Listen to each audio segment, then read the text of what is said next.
नमस्कार मित्रांनो, नाशिकचं नाव सध्या टीव्हीवर चर्चेत येत आहे आणि चर्चेचा विषय ठरलेला आहे विधान परिषदेची निवडणूक आणि सगळ्यांना घाम फोडलेला आहे गोकुळ गीते यांनी. तर आज गोकुळ गीते माझ्या सोबत आहेत. मला त्यांना प्रश्न विचारायचा आहे, भारतीय जनता पार्टी किंवा एवढे सारे पक्ष महायुती एकत्र असताना फक्त गोकुळ गीते हे एक अपक्ष विरोधक असूनही अनेक राजकीय मंडळी नाशिकला येत आहे, ठिय्या मांडून आहे आणि तुमची माघार घेण्यासाठी प्रयत्न करताय. तर का एवढी भीती सगळ्यांच्या मनात आहे? असं गोकुळ गीतेंकडे काय गणित आहे, काय सूत्र आहेत निवडणूक जिंकण्याचे?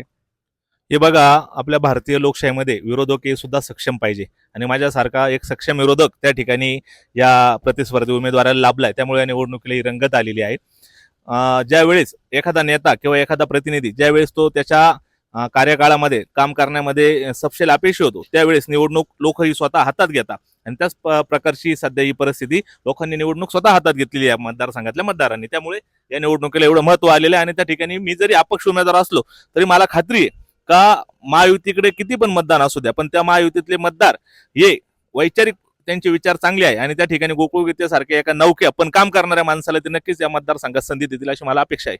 तुम्हाला वाटतं का पुन्हा एकदा महायुती किंवा भारतीय जनता पार्टी पैशाच्या जोरावर ही निवडणूक, पैसा हा एक फॅक्टर यामध्ये मॅटर करेल, तुम्हाला वाटतं का? नाही नाही, असं मला बिलकुल वाटत नाही. पैसा या निवडणुकीत काही फॅक्टर करेल. लोकांनी पैसे जरी दराड्यांचे घेतले तरी मतं मलाच करतील. ओके, तर इथे आपण गोकुळ गीतेंसोबत संवाद साधलेला आहे आणि आपण बघणार आहोत विधान परिषदेमध्ये कोण बाजी मारता येते. धन्यवाद.